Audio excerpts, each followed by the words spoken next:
ಶ್ರೀ ಗುರುಭ್ಯೋ ನಮಃ.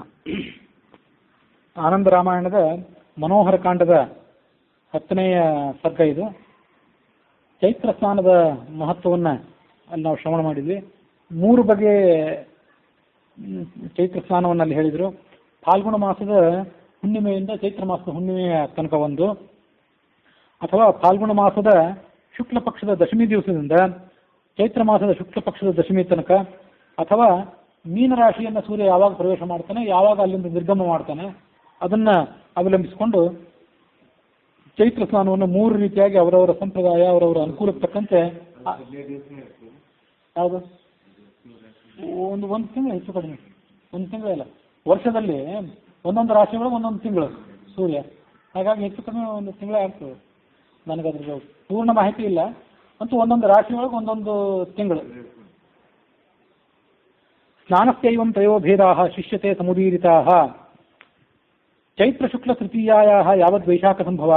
ಇನ್ನು ಮುಂದೆ ಚೈತ್ರ ಶುಕ್ಲ ತೃತೀಯದಿಂದ ಆರಂಭ ಮಾಡಿಕೊಂಡು ವೈಶಾಖ ಶುಕ್ಲ ಪಕ್ಷದ ತೃತೀಯ ತನಕ, ಅದನ್ನೇನು ಅಕ್ಷಯ ತೃತೀಯ ಅಂತ ಕರೀತಾರೆ, ಅಲ್ಲಿ ತನಕ ಅದು ಮತ್ತೊಂದು ಸ್ನಾನ. ಇದು ನೋಡಿ, ಇದನ್ನು ಕೇಳಿಲ್ಲ ನಾವು. ಈ ಸ್ನಾನಕ್ಕೆ ಶೀತಲಾ ಗೌರಿ ಸ್ನಾನ ಅಂತ ಕರೀತಾರೆ. ಉತ್ತರ ಭಾರತದಲ್ಲಿ ಶೀತಲಾ ಗೌರಿ ಅಂತ ಒಂದು ದೇವಾಲಯನೇ ಇದೆ. ಅದು ಅಲ್ಲೆಲ್ಲೋ ಗುಜರಾತ್ ಅಥವಾ ರಾಜಸ್ಥಾನ ಆ ಭಾಗದಲ್ಲಿದೆ ಅಂತ ನಂಗೆ ನೆನಪು, ನೋಡಿಲ್ಲ, ಕೇಳಿದ್ದಷ್ಟೇ ಗೊತ್ತು. ತಾವಚ್ಚ ಶೀತಲಾ ಗೌರಿ ಸ್ನಾತವ್ಯ ಸುಖಲಬ್ಧಯೇ. ಶೀತಲ ಅಂತ ನೆನಪು ಬಂದಿದ್ದರಿಂದ ಅದನ್ನು ಹೇಳಿದೆ. ಗೌರಿ, ದುರ್ಗಾ ಎಲ್ಲ ಅದು ಒಂದೇ. 2 ಬೆಟ್ಟಗಳಿವೆ ಅಂತಲ್ಲಿ. ಒಂದು ಬೆಟ್ಟದ ಮೇಲೆ ಶೀತಲಾ ದೇವಿಯ ಮಂದಿರ ಇದೆ, ಮತ್ತೊಂದು ಬೆಟ್ಟದ ಮೇಲೆ, ಸಮೀಪದ ಬೆಟ್ಟದ ಮೇಲೆ ಒಂದು ಮುಸಲ್ಮಾನರ ಮಸೀದಿ ಇದೆ. ಆ ಮುಸಲ್ಮಾನರು ಮತ್ತು ಈ ಕಡೆ ಹಿಂದೂಗಳ ನಡುವೆ ಸೌಹಾರ್ದ ಇತ್ತಂತ. ಒಬ್ಬ ಯಾವನೋ ಮುಸಲ್ಮಾನ ರಾಜ ಆ ದುರ್ಗಾದೇವಿಯ ದೇವಾಲಯದ ಮೇಲೆ ಆಕ್ರಮಣ ಮಾಡಿಬಿಡಬೇಕು ಅಂತ ಪ್ರಯತ್ನ ಪಟ್ಟು ಸೈನ್ಯವನ್ನು ಹೊರಡಿಸ್ಕೊಂಡು ಬಂದ. ಇದು ಆ ಕಡೆ ಇರುವಂತಹ ಮುಸಲ್ಮಾನ ಮೌಲ್ವಿ ಏನಿದ್ದಲ್ಲ, ಅವನ ಗಮನಕ್ಕೆ ಅದು ಬಂತು. ಆತ ಆ ಮುಸಲ್ಮಾನ ದಂಡನಾಯಕನಿಗೆ ಹೇಳಿ ಕಳಿಸಿದಂತೆ, ಈ ಕೆಲಸ ಯೋಗ್ಯ ಅಲ್ಲ, ದೇವಾಲಯಗಳನ್ನ ಹಾಳು ಮಾಡೋದು, ಇದನ್ನು ಮಾಡಬೇಡ ಅಂತ. ಆತ ಕೇಳಲಿಲ್ಲ ದಂಡನಾಯಕ. ಈ ಮುಸಲ್ಮಾನ ಮೌಲ್ವಿ ದೇವಾಲಯದಿಂದ ಹೊರಗೆ ಕೂತ್ಕೊಂಡು, ಅಥವಾ ತಮ್ಮ ಮಸೀದಿಯ ಹೊರಗೆ ಕೂತ್ಕೊಂಡಿದ್ದಿರಬೇಕು, ಆಕಾಶದ ಕಡೆಗೆ ಮುಖ ಮಾಡಿ ಪ್ರಾರ್ಥನೆ ಮಾಡಿದಂತೆ. ಆ ಪ್ರಾರ್ಥನೆ ಮಾಡಿದ್ರ ಪರಿಣಾಮವಾಗಿ ಆ ದಂಡನಾಯಕನಿಗೆ ಮತ್ತು ಆತನ ಸೈನಿಕರೆಲ್ಲರಿಗೂ ಕಣ್ಣು ಹೋಗಿಬಿಡ್ತಂತೆ. ಹೀಗೊಂದು ಇತಿಹಾಸದಲ್ಲಿ ಕೇಳ್ತೇವೆ. ಅದು ಆ ಶೀತಲಾ ಗೌರಿಗೆ ಸಂಬಂಧಪಟ್ಟಂಥ ಒಂದು ಕಥೆ. ಅದು ಹಾಗಾಗಿ ಶೀತಲ್ ಅಂತ ಅನ್ನೋದು ಆ ಭಾಗದಲ್ಲಿ ಹೆಣ್ಮಕ್ಳಿಗೊಂದು ಆಧುನಿಕ ಮನೋಭಾವದವರಿಗೆ, ಹಿಂದಿನ ಮನೋಭಾವದವರಿಗೆ ಎಲ್ಲರಿಗೂ ಒಂದು ಯೋಗ್ಯ ಅನಿಸುವಂಥ, ಸುಂದರ ಅನಿಸುವಂಥ ಒಂದು ಹೆಸರು. ಆ ಹೆಸರಿನ ಮಹತ್ವ ಇಂಥದ್ದಿದೆ. ಶೀತಲಾ ಗೌರಿ, ಅವಳ ಸ್ನಾನ ಅದು ಚೈತ್ರ ಶುಕ್ಲ ತೃತೀಯದಿಂದ ಆರಂಭ ಮಾಡಿಕೊಂಡು ವೈಶಾಖ ಶುಕ್ಲ ತೃತೀಯದ ತನಕ. ಸ್ನಾತವ್ಯ ಸುಖಲಬ್ಧಯೇ, ಇದು ಕೂಡ ಸುಖ ಪ್ರಾಪ್ತಿಗಾಗಿ ಸ್ನಾನವನ್ನು ಮಾಡಬೇಕು. ಆಗ ಸ್ತ್ರೀಯರು ಸೀತಾತೀರ್ಥದಲ್ಲಿ ಸ್ನಾನ ಮಾಡಬೇಕು. ತೃತೀಯ ಯಾತ ಚೈತ್ರಸ್ಯ ಶತಪಕ್ಷೋದ್ಭವ ತಥಾ ನಾರೀಯ ಶೀತಲಾ ಗೌರಿ ವೃತಸ್ನಾನಪರಾಯಣ ಅಭ್ಯಂಗಂ ಸಾ ಕರೋತ್ತನಯೋ ತಿಥ್ಯೋರ್ ನಾಣ್ಯದಿನೇ ಕದ. ಆಗ ಸ್ನಾನ ವ್ರತವನ್ನು ಸ್ವೀಕಾರ ಮಾಡಿದಂಥ ಸ್ತ್ರೀಯರು ಚೈತ್ರ ಶುಕ್ಲ ತೃತೀಯ ದಿವಸ ಮತ್ತು ವೈಶಾಖ ಶುಕ್ಲ ತೃತೀಯ ದಿವಸ, ಈ 2 ದಿವಸ ಮಾತ್ರ ಅವರು ಅಭ್ಯಂಗ ಮಾಡಬಹುದು. ಉಳಿದ ದಿವಸ ಅವರು ಅಭ್ಯಂಗ ಮಾಡುವಂತಿಲ್ಲ. ಆ ಕಾಲದಲ್ಲಿ, 1 ತಿಂಗಳ ಕಾಲದಲ್ಲಿ 30 ತಿಥಯ ಪುಣ್ಯ, ಒಟ್ಟು 30 ತಿಥಿಗಳು ಅಲ್ಲಿ ಕಂಡು ಬರ್ತವೆ. ಬಹಳ ಪುಣ್ಯಕರವಾದಂತಹ ತಿಥಿಗಳು. ಚೈತ್ರ ಮಾಸದ ಕೃಷ್ಣ ಪಕ್ಷದ ಪಂಚಮಿ, ದಶಮಿ, ಏಕಾದಶಿ, ದ್ವಾದಶಿ ಮತ್ತು ಮುಂದೆ ಚತುರ್ದಶಿ, ಇವೆಲ್ಲವೂ ಕೂಡ ಶಿವನ ಆರಾಧನೆಗೆ ಸಂಬಂಧಪಟ್ಟಂಥವು. ಇವನ್ನು ಕೂಡ ಆ ಭಕ್ತರಾದವರು ತಮ್ಮ ತಮ್ಮ ಅನುಕೂಲಕ್ಕೆ ತಕ್ಕಂತೆ ಆಚರಣೆ ಮಾಡಬಹುದು. ಯತ್ಕೃತಂ ಪ್ರತಿಪದಿ ಸ್ನಾನ ದಾನ ವ್ರತಾಧಿಕಂ ದ್ವಿತೀಯಾಂ ಚೇತ್ ಪ್ರೋಕ್ತಂ ದ್ವಿಗುಣಂ ನಾತ್ರ ಸಂಶಯ. ಪ್ರತಿಪತ್ತು ದಿವಸದಲ್ಲಿ ಯಾವ ಸ್ನಾನ ಮಾಡಿರ್ತೇವೆ ಅದಕ್ಕಿಂತ ದ್ವಿತೀಯ ದಿವಸದಲ್ಲಿ ಮಾಡಿದ ಸ್ನಾನ ಹೆಚ್ಚು ದುಪ್ಪಟ್ಟು ಪುಣ್ಯಕರ. ದ್ವಿತೀಯಕ್ಕಿಂತ ಮುಂದಿಂದು ಪಂಚಮಿ ಹೆಚ್ಚು ಪುಣ್ಯಕರ.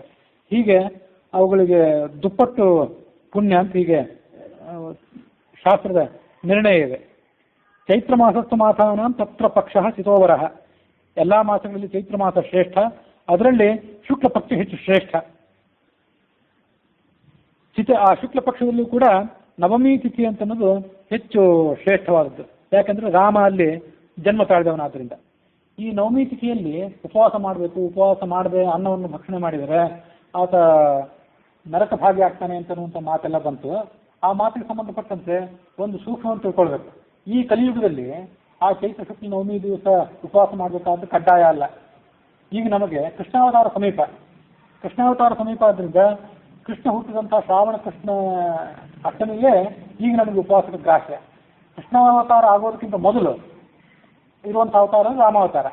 ಹಾಗಾಗಿ ರಾಮಾವತಾರ ಆದ ಬಳಿಕ ಕೃಷ್ಣಾವತಾರ ಆಗೋದಕ್ಕಿಂತ ಮೊದಲು ಎಷ್ಟು ಯುಗಗಳು ಏನು ಕಾಲಮಾನ ಇತ್ತಲ್ಲ, ಅಲ್ಲೆಲ್ಲ ಚೈತ್ರ ಮಾಸದ ಶುಕ್ಲ ಪಕ್ಷದ ನವಮಿ ದಿವಸವೇ ಈಗ ಕೃಷ್ಣಾಷ್ಟಮಿ ಇರುವಂತೆ ಏಕಾದಶಿ ರೀತಿಯಲ್ಲಿ ಅದನ್ನ ಆಚರಣೆ ಮಾಡಬೇಕು. ದಶಮಿ ದಿವಸ ಪಾಲನೆ ಮಾಡಬೇಕು. ಅವಾಗಿನ ಜನರು ಇದನ್ನ ಬೇರೆ ಬೇರೆ ಶಾಸ್ತ್ರಗಳಲ್ಲಿ ಚೈತ್ರಾದಿ ಮಾಸ ವೃತ ಕಥೆಗಳಲ್ಲಿ ಅದನ್ನ ಹೇಳ್ತಾರೆ. ಯಾವ್ಯಾವ ವೃತ ಯಾವ್ಯಾವ ಅವತಾರ ಆಗಿರ್ತವ, ಮತ್ಸ್ಯ ಕೂರ್ಮ ವರಾಹ ಇತ್ಯಾದಿ ಯಾರ್ಯಾವ ಅವತಾರಗಳಾಗಿರ್ತಾವ, ಆ ಅವತಾರಗಳು ಆದ ಬಳಿಕ ಆ ಕಾಲ ಘಟ್ಟದಲ್ಲಿ ಯಾರಿರ್ತಾರೆ ಅವರು ಮುಂದಿನ ಅವತಾರ ಆಗುವ ತನಕ ಅದನ್ನು ಉಪವಾಸಕ್ಕಾಗಿ ಗ್ರಹಣ ಮಾಡಬೇಕು. ಉಳಿದವರಿಗೆ ಅದು ಕಡ್ಡಾಯ ಅಲ್ಲ ಅಂತ. ಇನ್ನು ನರಸಿಂಹ ಜಯಂತಿ ಇತ್ಯಾದಿಗಳನ್ನ ಆಚರಣೆ ಮಾಡುವವರು ಅವರು ಕುಲಧರ್ಮ ಅಂತ ಆಚರಣೆ ಮಾಡೋದು ವಿಷಯ ಬೇರೆ, ಕಡ್ಡಾಯ ಅಲ್ಲ ಅಂತ ಅರ್ಥ ಅಷ್ಟೆ. ಆ ನವಮಿ ದಿವಸ ದಾನ ಮಾಡಿದ್ದು, ಹೋಮ ಮಾಡಿದ್ದು, ಜಪ ಮಾಡಿದ್ದೆಲ್ಲವೂ ಕೂಡ ಅಕ್ಷಯ. ಅದ್ರ ಬಗ್ಗೆ ವಿಚಾರ ಮಾಡಬೇಕಾದ್ದೇ ಇಲ್ಲ. ಪ್ರತಿಪತ್ತಿನಿಂದ ಆರಂಭ ಮಾಡಿ ನವರಾತ್ರಿ ತನಕ ಉಪವಾಸ ಮಾಡಬೇಕು. ಉಪವಾಸ ಅಂದರೆ ಏಕಭುಕ್ತ ಫಲಾಹಾರ ಇತ್ಯಾದಿ ರೀತಿಯಾಗಿ ಉಪವಾಸ ಮಾಡಬೇಕು. ಪ್ರತಿನಿತ್ಯ ಭಗವಂತನ ರಘುವೀರನಾದಂಥ ಭಗವಂತನ ಪೂಜೆ ಮಾಡಬೇಕು. ದ್ವಿಭುಜ ರಾಮಚಂದ್ರಸ್ಯ ಸರ್ವಲಕ್ಷಣ ಲಕ್ಷಿತ, ಸರ್ವಾಂಗ ಸುಂದರವಾದಂಥ ರಾಮನ ಮೂರ್ತಿಯನ್ನು ಮಾಡಿಸ್ಬೇಕು. 24 ಮಾಷ ಇಷ್ಟ 24 ಮಾಷ ತೂಕದ ಪ್ರತಿಮೆಯನ್ನು ಮಾಡಿಸ್ಬೇಕು. ಮಾಡಿಸಿ ಅದನ್ನ ಪೂಜೆ ಮಾಡಿ ದಾನ ಇತ್ಯಾದಿಗಳಿಗೆ ಬಳಕೆ ಮಾಡಿಕೊಳ್ಬೇಕು. ಚೈತ್ರೇ ಮಾಸಿ ಸ್ಥಿತೇ ಪಕ್ಷೆ ಯಾಹಿ ಏಕಾದಶಿ ತಿಥಿ ಸರ್ವಾಸು ತಿಥಿಷು ಶ್ರೇಷ್ಠ ಚ ಉಪೋಷ್ಯ ವ್ರತಕಾರಿಭಿ. ಚೈತ್ರ ಮಾಸದ ಶುಕ್ಲ ಪಕ್ಷದ ಏಕಾದಶಿ ಏನಿದೆ ಅದು ಕೂಡ ಎಲ್ಲ ತಿಥಿಗಳಲ್ಲಿ ಶ್ರೇಷ್ಠವಾದದ್ದು. ಏಕಾದಶಿಯ ಉಪವಾಸಕ್ಕಾಗಿ ಅದನ್ನ ಕಡ್ಡಾಯವಾಗಿ ಆಚರಣೆ ಮಾಡಬೇಕು. ಮುಂದೆ ದ್ವಾದಶಿ. ಆ ದ್ವಾದಶಿ ದಿವಸದಲ್ಲಿ ಯಮನ ಪೂಜೆ ಮಾಡಬೇಕು. ಮೊಸರನ್ನವನ್ನ ಭಗವಂತನಿಗೆ ಅರ್ಪಣೆ ಮಾಡಿ ಅದನ್ನ ದಾನ ಮಾಡಬೇಕು. ಜಲಕುಂಭ ಪ್ರದೀಯತಾಂ, ನೀರಿನಿಂದ ತುಂಬಿದಂಥ ಕುಂಭವನ್ನು ಕೂಡ ದಾನ ಮಾಡಬೇಕು.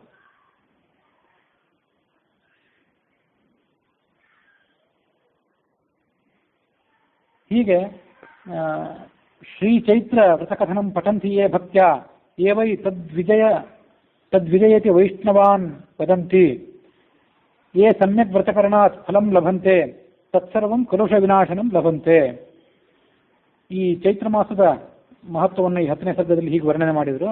ಇದನ್ನ ಯಾರು ಪಠಣ ಮಾಡ್ತಾರೆ ಮತ್ತು ಅದನ್ನ ಸದ್ಭಕ್ತರಿಗೆ, ರಾಮನ ಭಕ್ತರಿಗೆ ಯಾರು ವರ್ಣನೆ ಮಾಡಿ ಹೇಳ್ತಾರೆ ಅವರು ಎಲ್ಲಾ ಥರದ ಪಾಪಗಳನ್ನು ಕೂಡ ಕಳ್ಕೋತಾರೆ ಅನ್ನುವಲ್ಲಿಗೆ 10ನೇಯ ಸರ್ಗ ಮುಕ್ತಾಯ ಆಗಿದೆ. 11ನೇ ಸರ್ಗದಲ್ಲಿ ಆ ಚೈತ್ರ ಸ್ನಾನದ ಮಹತ್ವ ಮತ್ತೆ ಹೀಗೆ ಮುಂದುವರೆದಿದೆ. ಆ ಶಿಷ್ಯ ಕೇಳಿದ, ಚೈತ್ರ ಮಾಸವನ್ನು ಇಷ್ಟೊಂದು ವರ್ಣನೆ ಮಾಡ್ತಾ ಇದ್ದೀರಿ, ಅದ್ರ ಮಹತ್ವವನ್ನು ಸಾಕಷ್ಟು ಹೇಳಿದ್ದೀರಿ, ಮತ್ತೊಮ್ಮೆ ಆ ಚೈತ್ರ ಮಾಸಕ್ಕೆ ಯಾಕೆ ಮಹತ್ವ ಅನ್ನೋದನ್ನು ಹೇಳಿ. ಆಗ ಅವ್ರು ಹೇಳಿದರು, ಅಯೋಧ್ಯೆಯ ಸಾರ್ವಭೌಮನಾದಂತಹ ದಶರಥನಿಂದ ಕೌಸಲ್ಯಲ್ಲಿ ಶ್ರೀರಾಮಚಂದ್ರ ಹುಟ್ಟಿದ. ಅದಕ್ಕಾಗಿ ಆ ಚೈತ್ರ ಮಾಸದ ಶುಕ್ಲ ಪಕ್ಷದ ನವಮಿ ಬಹಳ ಶ್ರೇಷ್ಠವಾದದ್ದು. ಪುನರ್ವಸು ನಕ್ಷತ್ರ ಇತ್ತು. 5 ಗ್ರಹಗಳು ಉಚ್ಚ ಸ್ಥಾನದಲ್ಲಿದ್ದವು. 6ನೇ ಗ್ರಹವು ಕೂಡ ಉಚ್ಚ ಸ್ಥಾನದಲ್ಲಿತ್ತು ಅಂತ ಕೆಲವು ಜ್ಯೋತಿಷಿಗಳ ಅಭಿಪ್ರಾಯ ಇದೆ. ಮಧ್ಯಾಹ್ನ ಕಾಲದಲ್ಲಿ ರಾಮ ಪ್ರಕಟಃ ಜಾತಃ, ಹುಟ್ಟಲಿಲ್ಲ, ಪ್ರಕಟ ಆದ ಅಷ್ಟೆ. ಕಂಬದಿಂದ ಹೇಗೆ ಪ್ರಕಟ ಆಗ್ತಾನೋ ನರಸಿಂಹ, ಹಾಗೆ ಇವನು ಪ್ರಕಟ ಆದ ಅಷ್ಟೆ. ಆಗ ಜಗತ್ತಿನಲ್ಲೆಲ್ಲ ಕಡೆ ಆನಂದ ತುಂಬಿತು. ಎಲ್ಲ ದೇವತೆಗಳು ಕೂಡ ಅಲ್ಲಿ ಬಂದು ಆ ರಾಮನ ಪಾದಕಮಲಿಗಳಿಗೆ ನಮಸ್ಕಾರ ಮಾಡಿ ಆ ಉತ್ಸವವನ್ನು ಆಚರಣೆ ಮಾಡಿದರು.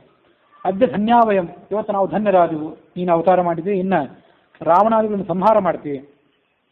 ಪಂಚಾಪಿಂಗೀಕೃಷ್ವಾದ್ಯ ದೇಹಸ್ಮೈ ಸುಬಹೂನ್ ವರಾನ್ ಇತಿ ತೇಷಾಂ ವಚಶ್ರುತ್ವ ದೇವಾನಾಂ ರಾಘವ ಶುಭಂ. ಆ ದೇವತೆಗಳು ಏನು ಹೇಳಿದ್ರಂದ್ರೆ, ನೀನು ಈಗ ಅವತಾರ ಮಾಡಿದ್ಯಲ್ಲ, ನೀನು ಅವತಾರ ಮಾಡಿದಂಥ ಈ ತಿಥಿಗೆ ಏನಾದರೂ ವರ ಕೊಡು, ತಿಥಿಗೊಂದು ಶ್ರೇಷ್ಠತೆ ಬರುವಂತೆ ನೀನೇ ವ್ಯವಸ್ಥೆ ಮಾಡು. ಭಗವಂತನಿಗೆ ಬಹಳ ಸಂತೋಷ ಅನಿಸಿತು.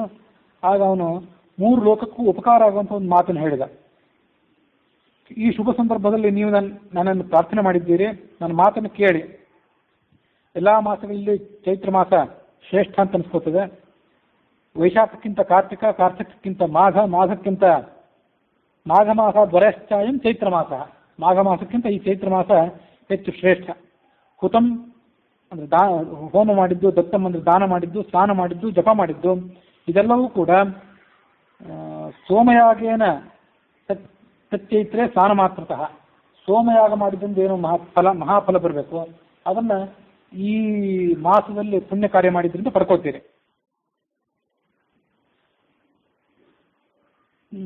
ಸೂರ್ಯಗ್ರಹಣ ಇದ್ದಾಗ ಕುರುಕ್ಷೇತ್ರದಲ್ಲಿ ಸ್ನಾನಗಳನ್ನು ಮಾಡಿ ದಾನಾದಿಗಳನ್ನು ಮಾಡಿದ್ರಿಂದ ಏನು ಪುಣ್ಯ ಬರಬೇಕು, ಅದು ಈ ಚೈತ್ರ ಸ್ನಾನ ಮಾಡಿದ್ರಿಂದ ದೊರೆಯುತ್ತದೆ. ಅಷ್ಟು ಮಹತ್ವ ಇದೆ ಅದಕ್ಕೆ. ನಾನು ಇದೇ ಸರಿಯೂ ನದಿಯ ತೀರದಲ್ಲೇ ರಾವಣನ ಹತ್ಯೆಗಾಗಿ ಅವತರಿಸಿದೆ. ಇಲ್ಲೇ ನಾನು ಯಾಗವನ್ನು ಕೂಡ ಮಾಡಿದೆ, ಇನ್ನು ಮುಂದೆನೂ ಮಾಡುವವನಿದ್ದೇನೆ. ಯಾಗವನ್ನು ಇಲ್ಲಿ ಸಮಾಪ್ತಿ ಮಾಡಿದೆ ನಾನು. ಮತ್ತೀರ್ಥಂ ಮಮ ನಾಮ್ನಾಹಿ ಖ್ಯಾತಿಂ ಶ್ರೇಷ್ಠಾಂ ಗಮಿಷ್ಯತಿ. ಇಲ್ಲಿ ಈ ತೀರ್ಥ ಏನಿದೆ ಇದು ನನ್ನ ಹೆಸರಿನಿಂದ ಖ್ಯಾತಿಯನ್ನು ಗಳಿಸಿಕೊಂಡಿದೆ. ಅಯೋಧ್ಯಾದಲ್ಲಿ ಸರಿಯೂ ನದಿಯ ತೀರದಲ್ಲಿ ರಾಮತೀರ್ಥ ಅನ್ನುವಂಥ ಪ್ರದೇಶದಲ್ಲಿ ಚೈತ್ರ ಸ್ನಾನ ಮಾಡುವಂಥವರು ಮೋಕ್ಷ ಭಾಗಿಗಳಾಗ್ತಾರೆ. ಏವಂ ಹರಿಸ್ತಾನ್ ಮಘವಾದಿಕಾನ್, ಇಂದ್ರ ಮೊದಲಾದ ದೇವತೆಗಳಿಗೆ ಹೇಳಿ ಅವರ ನಮಸ್ಕಾರಗಳನ್ನು ಸ್ವೀಕಾರ ಮಾಡಿ ಅವರನ್ನು ಕಳಿಸಿಕೊಟ್ಟ. ವೃಷೇಂದ್ರ ಮಾರುಷ್ಯ ಶಿವೋ ನಿಜಂ ಸ್ಥಳಂ ಯಯೌ ಸುರಾಸ್ತೇಪಿ ಯಯುರ್ ನಿಜಂ ಸ್ಥಳಂ ಕಾರಣಂ ಚೈತ್ರ ಮಾಸಸ್ಯ ರಾಮಚಂದ್ರ ವರಾಧಿಕಂ. ಹೀಗೆ ಚೈತ್ರ ಮಾಸಕ್ಕೆ ಮಹತ್ವ ಬರಲಿಕ್ಕೆ ಸ್ವಯಂ ಶ್ರೀರಾಮಚಂದ್ರನೇ ಕೊಟ್ಟಂಥ ವರವೇ ಕಾರಣ.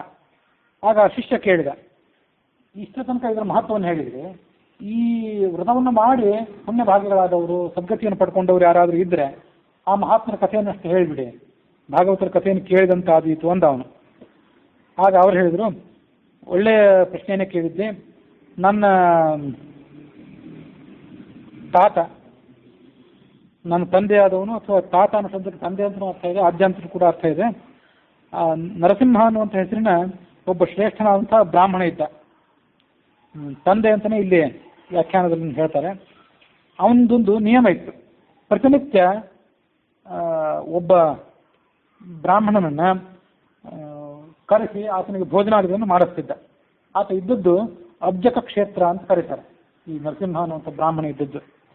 ಅಲ್ಲಿ ಒಬ್ಬ ಬ್ರಾಹ್ಮಣನ ಕರೆಸಿ, ಅದು ಹೇಗೆ ಅವನೊಬ್ಬನೇ ಅಲ್ಲ, ಆ ಬ್ರಾಹ್ಮಣ, ಅವನ ಹೆಂಡತಿ, ಅವನ ಮಕ್ಕಳು, ಸೊಸೆಯಂದರು, ಅಳಿಯಂದರು ಎಲ್ಲರೂ ಬರಬೇಕು. ಆ ಬಂದವರೆಲ್ಲರಿಗೂ ಕುಟುಂಬ ಸಮೇತನಾದಂಥ ಬ್ರಾಹ್ಮಣನಿಗೆ ಭೋಜನ ಮಾಡಿಸ್ತಿದ್ದ. ಸ್ನುಷಾ ಸ್ತ್ರೀ ಪುತ್ರ ತನೆಯ ದಾಸಾದಿ ದುರ್ಯುತಂ, ಇದು ಅವನ ನಿಯಮ ಆಗಿತ್ತು. ಅವನ ಪತ್ನಿ ಲಕ್ಷ್ಮೀನಾಮ್ನೀತು ಮಾತ, ನನ್ನ ತಾಯಿ, ತಂದೆ ನರಸಿಂಹ, ತಾಯಿ ಲಕ್ಷ್ಮಿ ಅಂತ ನೋಡು. ಅವರಿಬ್ಬರು ರಾಮನ ಭಕ್ತರಾಗಿದ್ದರು. ಆದರೆ ಅವರಿಗೆ ಮಕ್ಕಳಾಗಿರಲಿಲ್ಲ, ವಯಸ್ಕರಾಗಿದ್ದರು. ಏನು ದೋಷ ಪರಿಹಾರ ಇದೆ ಅಂತ ಅವರು, ಇದೊಂದು ದೋಷ ಏನಾದರೂ ಇದ್ದಿರಬೇಕು, ಇದನ್ನು ಪರಿಹಾರ ಮಾಡ್ಕೊಳ್ಬೇಕು ಅಂತ ಅವರು ಆಲೋಚನೆ ಮಾಡಲಿಕ್ಕೆ ಪ್ರಾರಂಭ ಮಾಡಿದರು. ನಿವಾಸ ಅಂತ ಸಮೀಪದಲ್ಲೇ ಒಂದು ಕ್ಷೇತ್ರ ಇತ್ತು. ಅಲ್ಲಿ ಅವರ ಇಷ್ಟ ದೇವತ, ಪ್ರಾಯ ಕುಲದೇವತೆ ಇದ್ದಿರಬೇಕು, ಮೋಹಿನಿಯೇ ಅವರ ಕುಲದೇವತೆ ಆಗಿದ್ಲು. ಅವಳನ್ನು ಹೋಗಿ ಕೇಳಿದರು. ಪ್ರವರಾ ತೀರ ವಾಸಿನಿ ಎಂಬಂತ, ಪ್ರವರ ಅಂತ ನದಿ, ಆ ನದಿ ತೀರದಲ್ಲಿದ್ದಂಥ ಮೋಹಿನಿ ಎನ್ನುವಂಥ ದೇವಿ ಅವಳ ದೇವಾಲಯಕ್ಕೆ ಬಂದರು. ಅಲ್ಲಿ ಪ್ರದಕ್ಷಿಣೆ, ನಮಸ್ಕಾರ, ಪಾರಾಯಣ ಇತ್ಯಾದಿ ರೂಪವಾಗಿ ಅವಳ ಸೇವೆ ಮಾಡಿದರು. ಬಹಳ ದಿವಸ ಕಳೆಯಿತು. ಪ್ರಸನ್ನಾತಂ ದ್ವಿಜಂ ಭೂತ್ವ ಪ್ರಾಹ ತದ್ದೋಷ ಶಾಂತೆಯೇ. ಒಂದು ದಿವಸ ಆ ಮೋಹಿನಿ ಪ್ರಸನ್ನಳಾದ್ಲು, ಅವನಿಗೆ ಪ್ರತ್ಯಕ್ಷಳಾದ್ಲು. ಅಯೋಧ್ಯ ನಗರಕ್ಕೆ ಹೋಗು, ಸರಿಯೂ ನದಿಯ ತೀರದಲ್ಲಿ ರಾಮತೀರ್ಥದಲ್ಲಿ ಸ್ನಾನ ಮಾಡು. ಚೈತ್ರ ಮಾಸ ಆಗಿರಬೇಕು, ಅದು ವಸಂತ ಋತು ಆಗಿರಬೇಕು, ಮೀನದಲ್ಲಿ ಸೂರ್ಯ ಇರಬೇಕು. ಆ ಸ್ನಾನ ಮಾಡಿದ್ರಿಂದ ನೀನು ನಿನ್ನ ಪಾಪ ದೋಷ ಇತ್ಯಾದಿಗಳನ್ನು ಕಳ್ಕೊತಿ, ಮಗಳನ್ನು ಪಡ್ಕೊಳ್ತಿ. ಈ ನರಸಿಂಹನಿಗೆ ಸಂತೋಷ ಅನಿಸ್ತು, ಚಿಂತೆಯೂ ಆಯಿತು. ಇಲ್ಲಿಂದ ಅಲ್ಲಿ ತನಕ ಹೋಗ್ಬೇಕಲ್ಲ, ಈಗ ಯಾವ ಪ್ರದೇಶ ಇತ್ತೋ, ಈಗ ಇದ್ದದ್ದು ಅಬ್ಜಕ ಅನ್ನೋ ಕ್ಷೇತ್ರ ಅಂತಿದೆ, ಇಲ್ಲಿಂದ ಅಯೋಧ್ಯ ತನಕ ಹೋಗ್ಬೇಕಲ್ಲ, ಹೇಗೆ ಹೋಗೋದು ನನಗೆ ದೊಡ್ಡ ಚಿಂತೆ ಅನಿಸಿತು. ಚಿಂತಾಪರಹ. ಆದರೂ ದಾರಿ ಹಿಡಿದು ಹೊರಟ, ಅಯೋಧ್ಯ ನಗರದ ಕಡೆ ಹೊರಟ, ಪತ್ನಿಯ ಸಮೇತನಾಗಿ.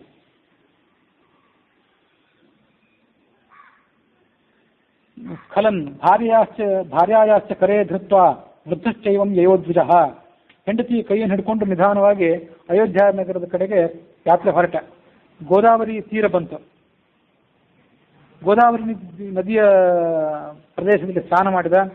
ಮುಂದೆ ಅಲ್ಲೇ ಒಂದು ರಾಮನ ಮೂರ್ತಿಯನ್ನು ಸ್ಥಾಪನೆ ಮಾಡಿದ.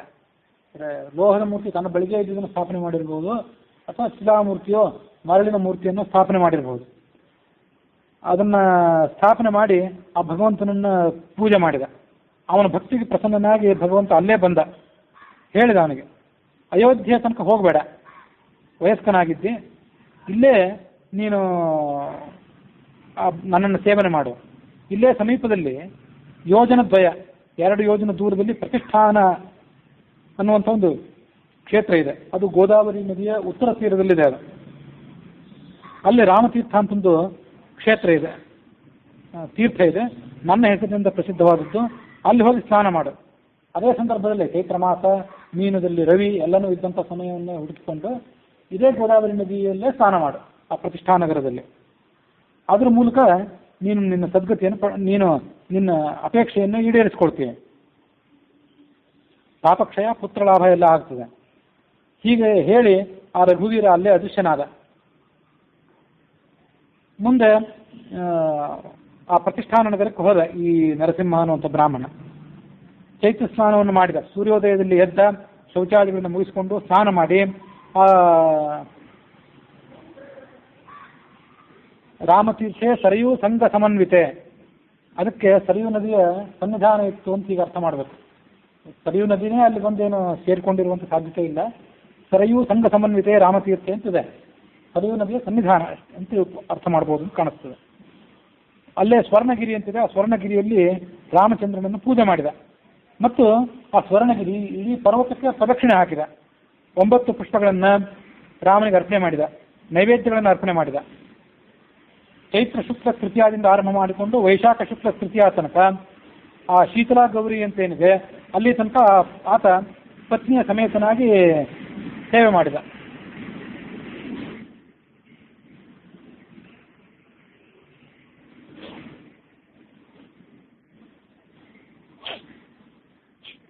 ಹೀಗೆ ತನ್ನ ಸೇವೆಯನ್ನು ಪೂರ್ಣಗೊಳಿಸಿ ಅಲ್ಲಿಂದ ಮರಳಿ ಹೊರಟ. ತನ್ನ ಅಬ್ಜಕ ಅಂತ ಊರೇನಿತ್ತು ಅಲ್ಲಿಗೆ ಹೊರಟ. ಮಾರ್ಗದಲ್ಲಿ 3 ಪಿಶಾಚಿಗಳು ಅವನನ್ನ ಅಡ್ಡಗಟ್ಟಿದವು.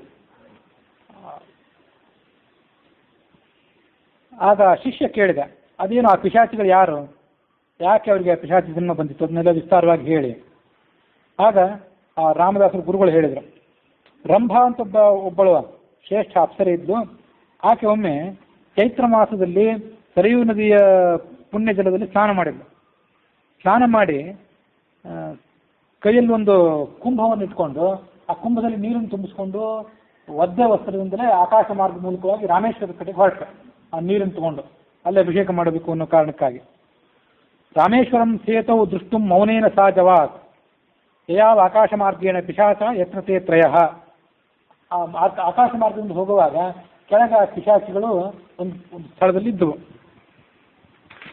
ಅವಳೇನು ಆರ್ದ್ರ ವಸ್ತ್ರವನ್ನು ಉಟ್ಕೊಂಡಿದ್ದಲ್ಲ, ಆರ್ದ್ರ ವಸ್ತ್ರ ಚಾಂಚಲ್ಯ ಬಿಂದು ಬಿ ಪ್ರೋಕ್ಷಿತ ಆಗ್ತದೆ. ಮೈಯಿಂದ ನೀರು ತೊಟ್ಟಿಸ್ತಾ ಇತ್ತು. ಆ 1-2 ಹನಿಗಳು ಆ ಪಿಶಾಚಿಗಳ ಮೇಲೆ ಬಿದ್ದವು. ಅವುಗಳಿಗೆ ಸಹಜವಾಗಿರುವಂಥ ಕ್ರೂರ ಸ್ವಭಾವ ಹೊರಟೋಯ್ತು. ಅವುಗಳ ಸ್ವಭಾವ ಶಾಂತವಾಯಿತು. ಅವುಗಳಿಗೂ ಬಹಳ ಆಶ್ಚರ್ಯ ಅನ್ನಿಸ್ತು, ಇದ್ರ ನಮ್ಮಲ್ಲೇ ಒಂದು ಹೊಸ ಬದಲಾವಣೆ ಇದೇನು ಅಂತ. ಪೂರ್ವ ಜನ್ಮದ ಸ್ಮರಣೆಯೂ ಕೂಡ ಆಯಿತು ಅವುಗಳಿಗೆ. ಆ ಅಪ್ಸರೆಯನ್ನು ನೋಡಿ ಅವಳನ್ನು ಪ್ರಶಂಸೆ ಮಾಡಿದ್ರು. ನಿನ್ನ ಪ್ರಭಾವದಿಂದ ನನಗೆ ಹೀಗಾಯಿತು ಅಂತ. ಆಗ ಅವಳು ಕೇಳಿದ್ದು, ನೀವು ಯಾರು, ಪಿಶಾಚಿ ಜನ್ಮ ಯಾತಕ್ಕಾಗಿ ಬಂತು ಅದನ್ನು ಹೇಳಿ. ಆಗ ಅವ್ರು ಹೇಳಿದರು, ಶ್ರೋತ್ರಿಯಾತ್ ಹರ ಶರ್ಮಣ.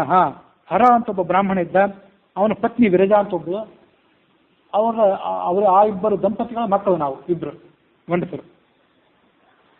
ನಾವು ಪ್ರಾಪ್ತ ವಯಸ್ಕರಾದ ಕೂಡಲೇ ಒಬ್ಬ ಗುರುವಿನ ಸಮೀಪಕ್ಕೆ ಅಧ್ಯಯನ ಮಾಡಬೇಕು ಅಂತ ಹೋದ್ವಿ. ಗುರುವಿನ ಹೆಸರು ನಾರಾಯಣ ಅಂತ. ಶುಶ್ರೂಷೆಯ ಮೂಲಕ ಅವನನ್ನು ಸಂತೋಷಪಡಿಸಿದ್ವಿ. ಆ ಗುರು ವಿದ್ಯೆನೂ ಇವ್ರು ನೋಡಿ ಸಂತೋಷ ಅನಿಸಿತ್ತು. ಇವ್ರು ಮೊದಲು ಮಾಡಿದ ಸೇವೆ ನೋಡಿ ಅಂತ ಅವ್ರಿಗೆ ವಿದ್ಯೆ ಹೇಳ್ಕೊಳ್ಳಿಕ್ಕೆ ಪ್ರಾರಂಭ ಮಾಡಿದ. ಆದರೆ ಅವರ ದುಷ್ಟತನ ಹೇಗಿತ್ತಂದ್ರೆ, ಅವರಿಗೆ ಆ ಗುರುವಿಗೊಬ್ಬಳು ಮಗಳಿದ್ಲು.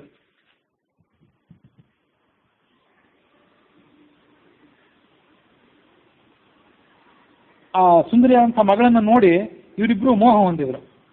ದೃಷ್ಟ್ವಾ ಪರಸ್ಪರಂ ಮೈತ್ರ್ಯಂ ಬಹುಧಾ ಪ್ರಾಪ್ಯತಾಂ ಸ್ತ್ರೀಯಂ ಅವಾಭ್ಯಾಂಚಿ ಹಿ ಸಾ ಭುಕ್ತ ತಜ್ಞಾತಂ ಗುರುನಾಚಿರ. ಹಾಗೆ ಮದುವೆ ಮಾಡ್ಕೋಬೇಕು ಅಂತ ಅವನು ಒಬ್ಬ ಅಪೇಕ್ಷೆ ಪಟ್ಟಿದ್ರೆ ತೊಂದರೆ ಇಲ್ಲ. ಅದು ಇಬ್ಬರೂ ಭ್ರಷ್ಟರಾದ್ರು ಅವಳ ಜೊತೆ ಸೇರಿ. ಅವಳು ಭ್ರಷ್ಟಳಲ್ಲ, ಅವಳನ್ನೇನು ಅತಿಕ್ರಮಿಸಲಿಲ್ಲ ಇವರು. ಅವಳದು ದುಷ್ಟ ಸ್ವಭಾವವೇ ಇತ್ತು ಅಥವಾ ತಾತ್ಕಾಲಿಕವಾಗಿ ದುಷ್ಟವಾಗಿತ್ತು. ಇವಳ ದುಷ್ಟ ಕಾಮನೆಗೆ ಅವಳು ಕೂಡ ಮಣಿದಳು. ಇದು ಕ್ರಮವಾಗಿ ಗುರುಗಳಿಗೆ ಗೊತ್ತಾಯಿತು.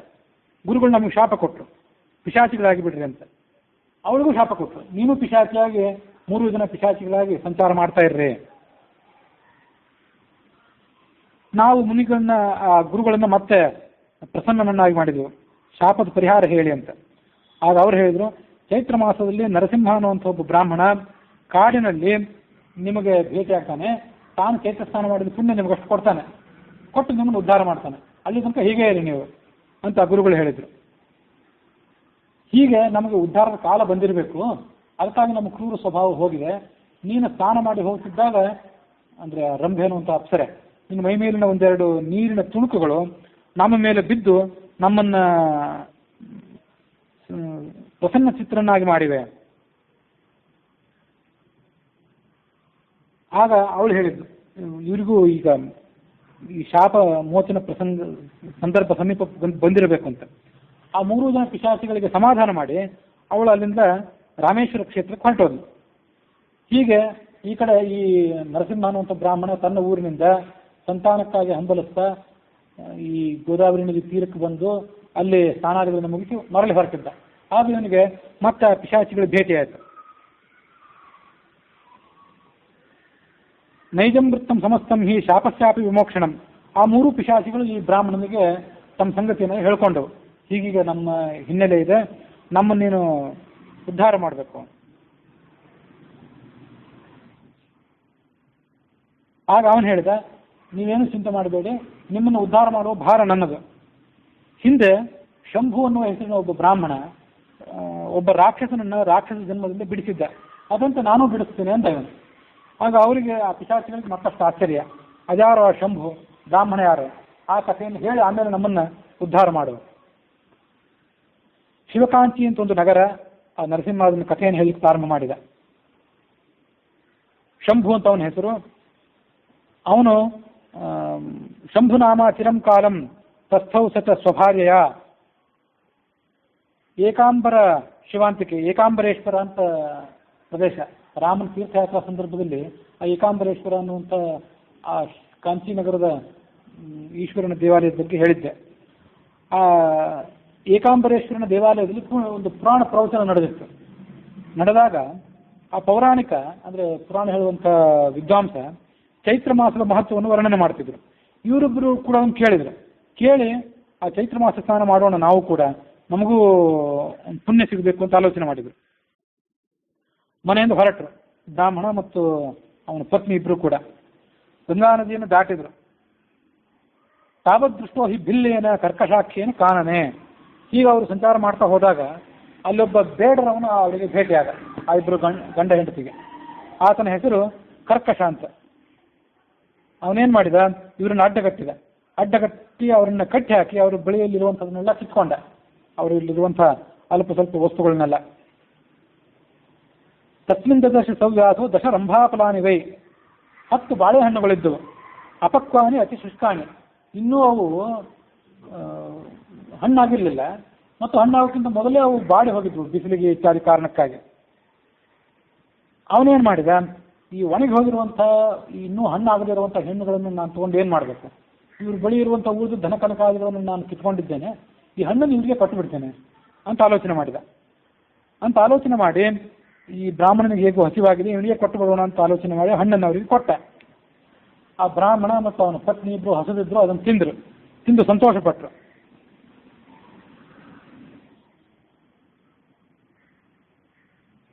ತದ್ರಂಭಾಫಲ ದಾನೇನ ಕರ್ಕಶಸ್ಯ ಸದಾ ಶುಭಾ ಜಾತ ಬುದ್ಧಿ ಕ್ಷಣಾದೇವ. ಅದು ಮಧುಮಾಸ, ಮಧು ಅಂದರೆ ವಸಂತ ಋತು ಆಗಿತ್ತು. ವಸಂತ ಋತುವಿನ ಬೇಸಿಗೆ ಕಾಲ.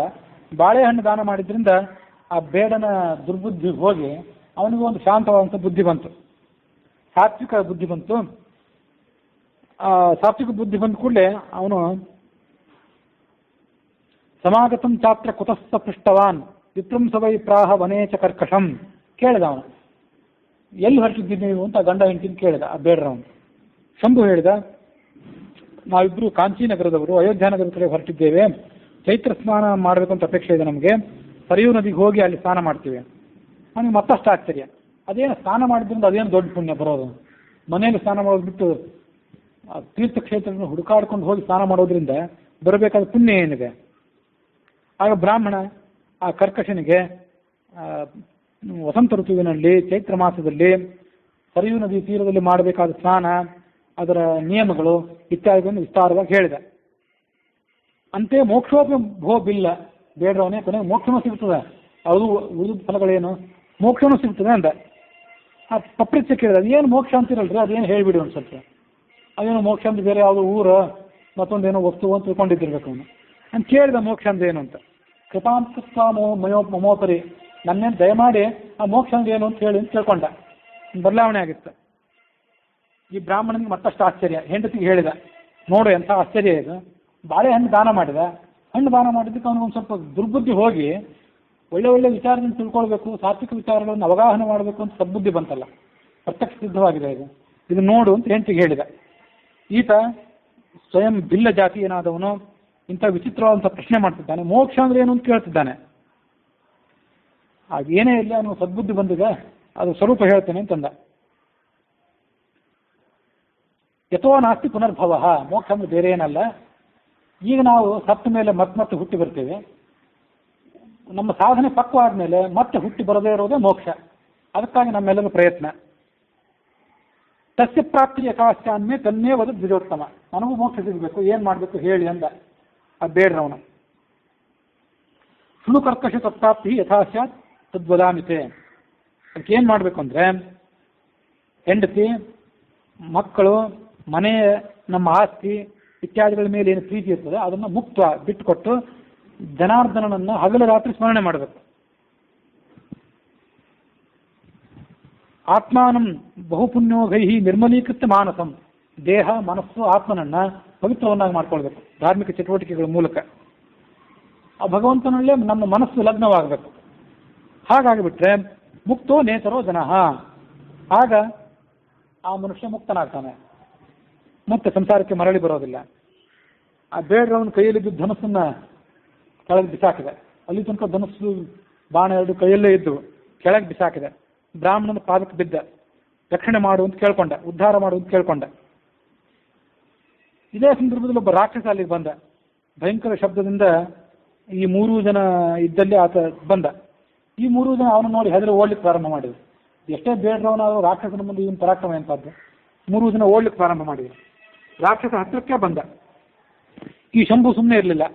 ತನ್ನ ಸಮೀಪ ಇರುವಂಥ ತುಂಬಿಕ, ಸೋರೆ ಬುರುಡೆಯಿಂದ ತಯಾರು ಮಾಡಿದಂಥ ಒಂದು ಕಮಂಡಲು, ಒಂದು ಪಾತ್ರೆ, ಅದರಲ್ಲಿದ್ದಂಥ ನೀರನ್ನು ಅಭಿಮಂತ್ರಣ ಮಾಡಿ ಆ ರಾಕ್ಷಸನ ಶರೀರದ ಮೇಲೆ ಅದನ್ನು ಪ್ರೋಕ್ಷಣೆ ಮಾಡಿದ, ರಾಮಚಂದ್ರನನ್ನು ಸ್ಮರಣೆ ಮಾಡ್ತಾ.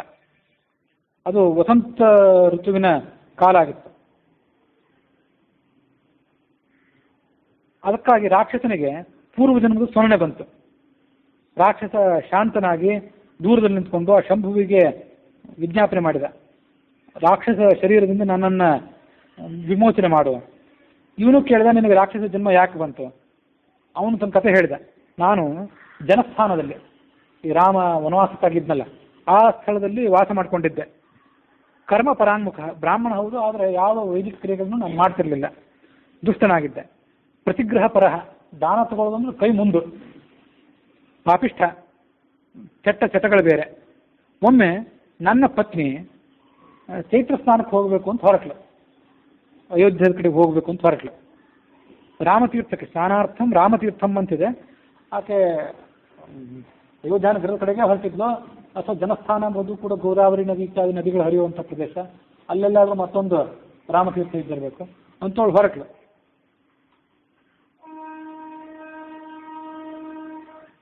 ರಾಮತೀರ್ಥದ ಕಡೆಗೆ ಹೊರಟಿದ್ದವಳು. ಅವಳು ಹೊರಟಾಗ ನಾನೆಲ್ಲೋ ಹೊರಗೆ ಹೋಗಿದ್ದೆ. ನಾನು ಬರೋ ಹೊತ್ತಿಗೆ ಅವಳು ಮನೆಯಿಂದ ಹೊರಗೆ ಹೊರಟು ಸ್ನಾನಕ್ಕಾಗಿ ನಡೆದಿದ್ಲು. ಧೃತ್ವ ಮಾರ್ಗೇ ಚಿತಾಂ ಶುಭಾಂ ಪ್ರೋಕ್ತ ಕ್ರೋಧಾನ್ ಮಯಾ ರಂಡೆ ಮಾಮ ಪೃಷ್ಠ ಪಯಾಸ್ತಿದ್ದೆ. ಅವಳನ್ನು ಬೈದ, ಇವನು ಕೆಟ್ಟ ಮಾತುಗಳಿಂದ ಬೈದು, ಎಲ್ಲಿ ಹೋಗ್ತಾ ಇದ್ದೆ ನಾನು ಕೇಳಿದೆ ಅಂತ ಬೈದ. ಆಗ ಅವಳು ಹೇಳಿದ್ದು, ರಾಮತೀರ್ಥಕ್ಕೆ ಹೊರಟಿದ್ದೇನೆ, ಇದು ವಸಂತ ಋತು, ಚೈತ್ರ ಮಾಸ, ಸ್ನಾನ ಮಾಡಬೇಕಾಗಿದೆ, ಬೇರೆ ಯಾವ ದುರುದ್ದೇಶ ಇಲ್ಲ. ಆಗ ಇವನಂದ, ಅವಳನ್ನು ಮತ್ತಷ್ಟು ನಿಂದಿಸಿ ಅವಳನ್ನು ಹೊಡೆದ, ಬಲಾತ್ಕಾರ ಹೊಡೆದ, ಮನೆಯಲ್ಲಿ ಅವಳನ್ನು ಕೂಡಿಸಿಬಿಟ್ಟ. ಸ್ನಾನಕ್ಕೆ ಹೋಗ್ಲಿಕ್ಕೆ ಅವಳನ್ನು ಬಿಡಲಿಲ್ಲ. ಕಾಲಾಂತರದಲ್ಲಿ ಸಾವು ಬಂದಾಗ ಸತ್ತ. ಯಮಲೋಕದಲ್ಲಿ ಆತನಿಗೆ ಪ್ರವೇಶ ಸಿಕ್ತು. ಚಿತ್ರಗುಪ್ತರು ಅವರೆಲ್ಲ ಇವನನ್ನು ಎಳ್ಕೊಂಡು ಹೋದರು, ಚೆನ್ನಾಗಿ ಇವನನ್ನು ನಿಂದನೆ ಮಾಡಿದರು. ಯಮರಾಜನಿಗೆ ಹೇಳಿದರು, ಇಂತಿಂಥ ಪಾಪ ಇವನು ಮಾಡಿದ್ದಾನೆ, ಎಲ್ಲಕ್ಕಿಂತ ಶಿಖರಪ್ಪಾಯ ಪಾಪ ಅಂದರೆ ಚೈತ್ರ ಮಾಸದಲ್ಲಿ ಹೆಂಡತಿ ತಾನು ಹೊರಟಿದ್ದಾಗ ಅವನು ಬಿಡಲಿಲ್ಲ, ತಾನು ಹೋಗಲಿಲ್ಲ ಅನ್ನೋ ವಿಷಯ ಬೇರೆ, ಹೆಂಡತಿ ಹೊರಟಾಗ ಅವಳನ್ನು ತಡೆ ಹಿಡಿದ. ಪಾಪಗಳನ್ನೆಲ್ಲ ಚಿತ್ರಗುಪ್ತರು ಯಮರಾಜನಿಗೆ ವರದಿ ಮಾಡಿದರು.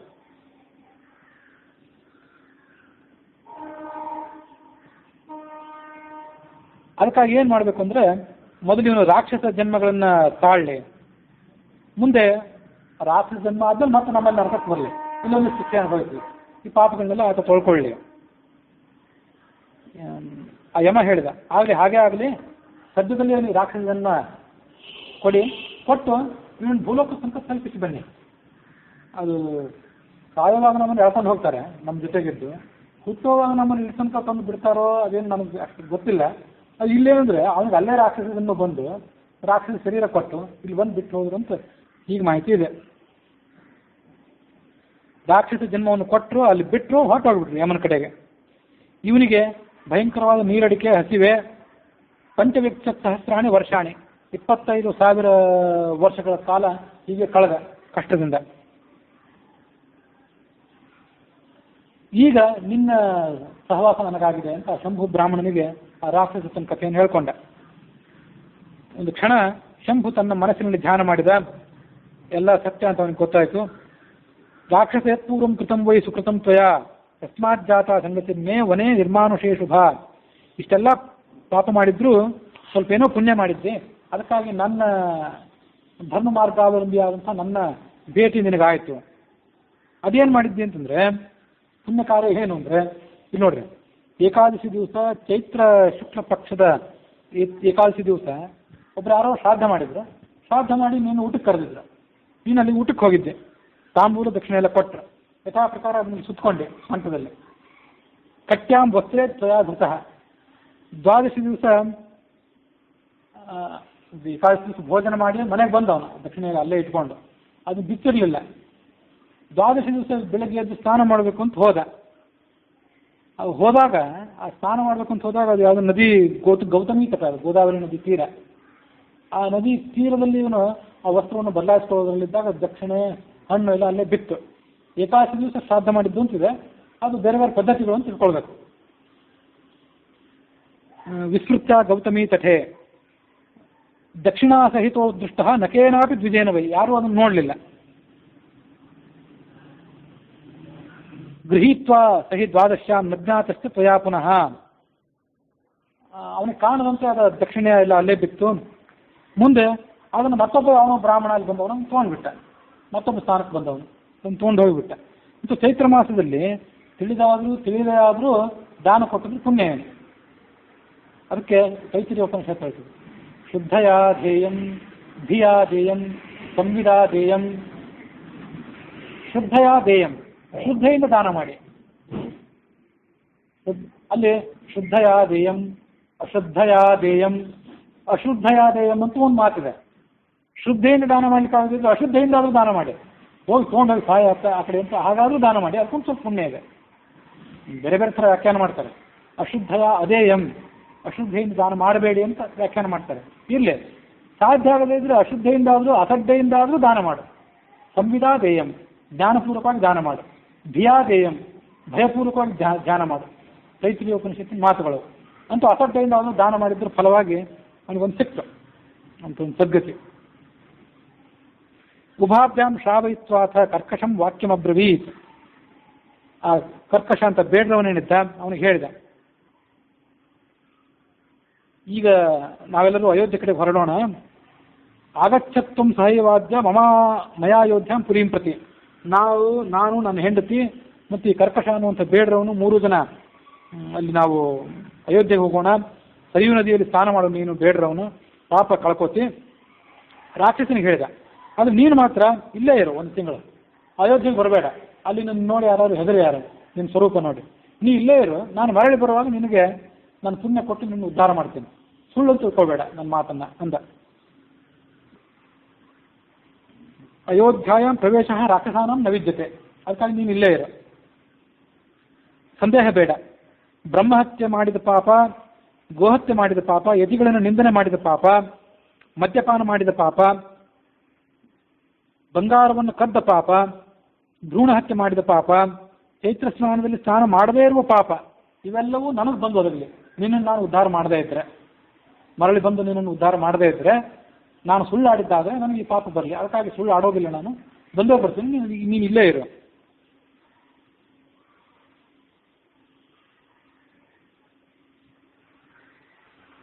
ತರವಃ ವ್ಯಾಧಾಯ ಚೈತ್ರ ಮಾಸಸ್ಯ ಮಾಹಾತ್ಮ್ಯಂ ಉಪದೇಶತಃ.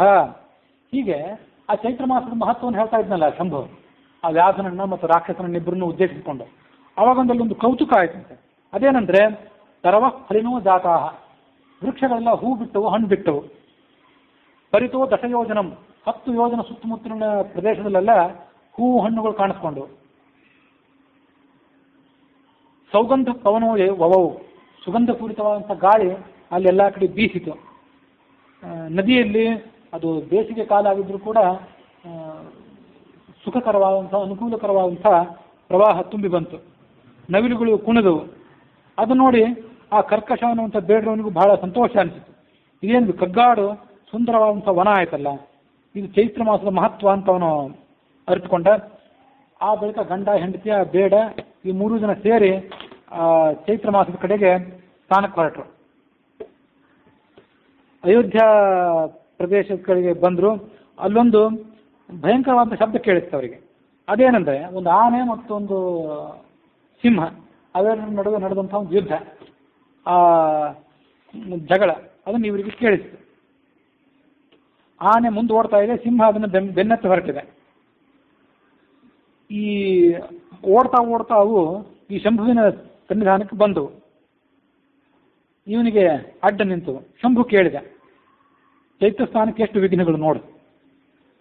ವಿಘ್ನಾನಿ ಚೈತ್ರ ಸ್ನಾನೇ ಪದೇ ಪದೇ ಸಂಭವಂತೀತಿ ವೈಬುದ್ಧ ಚೈತ್ರ ಸ್ನಾನ ನಲಂಘಯೇ. ವಿಘ್ನ ಬರ್ತದೆ ಅಂತ ಹೆದರಿ ಚೈತ್ರ ಸ್ನಾನ ಬಿಡಬಾರ್ದು. ರಾಕ್ಷಸರ ಭೇಟಿ ಆಯಿತು, ಪಿಶಾಚಿಯ ಭೇಟಿ ಆಯಿತು, ಮತ್ತು ಬೇಡರವನ ಭೇಟಿ ಆಯಿತು, ಈ ಪ್ರಾಣಿಗಳ ಭೇಟಿ ಬೇರೆ, ಇಷ್ಟೆಲ್ಲ ತೊಂದರೆ ಆದರೂ ಚೈತ್ರ ಸ್ನಾನವನ್ನು ಬಿಡಬಾರ್ದು. ಯಾಕೆ ಅಂದರೆ, ಶ್ರೇಯಾಂಸಿ ಬಹುವಿಘ್ನಾನಿ ಅಂತ ಮಾತೇ ಇದೆ. ಒಳ್ಳೆ ಕೆಲಸಕ್ಕೆ 100 ವಿಘ್ನ. ಕಾಶಿಗೆ ಹೋಗ್ತೀನಿ ಅಂದರೆ 100 ವಿಘ್ನ. ಮನುಷ್ಯ ನಿವೃತ್ತ ಆಗಬೇಕು, ಧನ ಕನಕಾದಿ ಸೌಲಭ್ಯ ಇರಬೇಕು, ಮಕ್ಕಳು ಮೊಮ್ಮಕ್ಕಳಿಗೆಲ್ಲ ಮದುವೆ ಆಗಿರಬೇಕು, ಆಮೇಲೆ ಕಾಶಿ ಯಾತ್ರೆ ಮುಂದೆ ಆವಾಗ ಶಕ್ತಿ ಇದ್ದರೆ. ವಿವಾಹ, ಒಂದು ಮದುವೆ ಆಗಬೇಕಂದ್ರೆ ಸುಮ್ಮನೆ ಅಲ್ಲ, 100 ಸಮಸ್ಯೆಗಳು. ಜಾತಕ ಕೂಡಿ ಬರೋದ್ರಿಂದ ಹಿಡಿದು ಉಳಿದೆಲ್ಲ ಸಮಸ್ಯೆಗಳು ಬಗೆಹರಿಯೋ ತನಕ ವಿವಾಹ. ಗೀತಾಯಾಮ, ಗೀತಾ ಪಠನ ಮಾಡಬೇಕು, ಗೀತಾ ಪ್ರವಚನ ಕೇಳಬೇಕು ಅಂದರೂ ಅದಕ್ಕೂ 108 ವಿಘ್ನ. ರಾಮಚಿಂತನೆ, ರಾಮನ ಚಿಂತನವನ್ನು ಮಾಡಲಿಕ್ಕೂ ಅದಕ್ಕೂ 108 ವಿಘ್ನಗಳೇ. ಚೈತ್ರ ಸ್ನಾನಕ್ಕೆ ಮಹಾದಾನೆ, ಯಾವುದಾದ್ರು ದೊಡ್ಡ ದಾನವನ್ನು ಮಾಡಬೇಕು ಅಂತ ಸಂಕಲ್ಪ ಮಾಡಿದ್ದೀವಿ, ಅದಕ್ಕೂ 108 ವಿಘ್ನಗಳೇ. ಇದೊಂದು ಸುಭಾಷಿತನೆ. ಹೀಗೆ ಪುಣ್ಯ ಕಾರ್ಯಕ್ಕೆ 106 ವಿಘ್ನಗಳು ಇದ್ದೇ ಇರ್ತವೆ. ಹಾಗಂತ ಹೇಳಿ ಆ ಪುಣ್ಯ ಕಾರ್ಯವನ್ನು ಬಿಡಬಾರದು.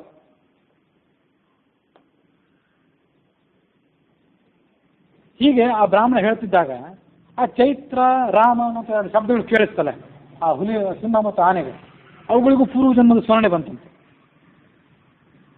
ಅವು 2 ಕೂಡ ಬ್ರಾಹ್ಮಣನ ಶರಣಾಗತರಾದವು. ಕಿಮರ್ಥಂ ದುಷ್ಟ ಜಾತಿ, ಯಾಕೆ ನಿಮಗೆ ಈ ಜನ್ಮ ಬಂದಿತ್ತು? ಸಿಂಹ ಹೇಳಿತು, ನಾನು ಪೂರ್ವ ಜನ್ಮದಲ್ಲಿ ರಾಮೇಶ್ವರ ಕ್ಷೇತ್ರದಲ್ಲಿ ಒಬ್ಬ ಬ್ರಾಹ್ಮಣ ಆಗಿದ್ದೆ. ಎಲ್ಲ ಧರ್ಮಗಳನ್ನು ನಿತ್ಯ ನಿಂದನೆ ಮಾಡೋದೇ ಕೆಲಸ ನಂದು. ಪರಧರ್ಮಗಳನ್ನು, ಅವೈದಿಕ ಧರ್ಮಗಳನ್ನು, ವೈದಿಕ ಧರ್ಮವನ್ನು ಎಲ್ಲವನ್ನೂ ಟೀಕೆ ಮಾಡೋದೆ. ಪಾಖಂಡೋಕ್ತೇಕ ತತ್ಪರ, ಅದ್ಯಾಕೆ ಪ್ರಮಾಣ, ಇದ್ಯಾಕೆ ಪ್ರಮಾಣ, ಇದರಲ್ಲೇನು ಅರ್ಥ ಇದೆ, ಇದನ್ಯಾಕೆ ಮಾಡಬೇಕು ಅಂತ ಪ್ರತಿಯೊಂದಕ್ಕೂ ನಿಂದನೆ ನಂದು. ಚೈತ್ರ ಮಾಸದಲ್ಲೊಮ್ಮೆ ರಾಮ ಅನ್ನುವಂಥ ಒಂದು ತೀರ್ಥದಲ್ಲಿ, ಅಲ್ಲೇ ರಾಮೇಶ್ವರ ಸಮೀಪವೇ ಇದ್ದಿರಬೇಕು, ಪುರಾಣ ಪ್ರವಚನ ನಡೆದಿತ್ತು. ಆ ಪೌರಾಣಿಕ ವಿದ್ವಾಂಸರು ಚೈತ್ರ ಮಹಾತ್ಮ್ಯದ ಕಥೆ ಹೇಳ್ತಾ ಇದ್ರು. ಇವು ಎದ್ದು ನಿಂತು ಅವರನ್ನು ನಿಂದನೆ ಮಾಡಲಿಕ್ಕೆ ಪ್ರಾರಂಭ ಮಾಡಿದ. ಇದೇನು ಗೊಳ್ಳ ಕಥೆ ಹೇಳ್ತಾರೆ ಅಂತ. ವಾರಂ ಒಂದು ಬಾರಿ ಅಲ್ಲ, ಅನೇಕ ಬಾರಿ ಅವರನ್ನು ನಿಂದನೆ ಮಾಡಿದ.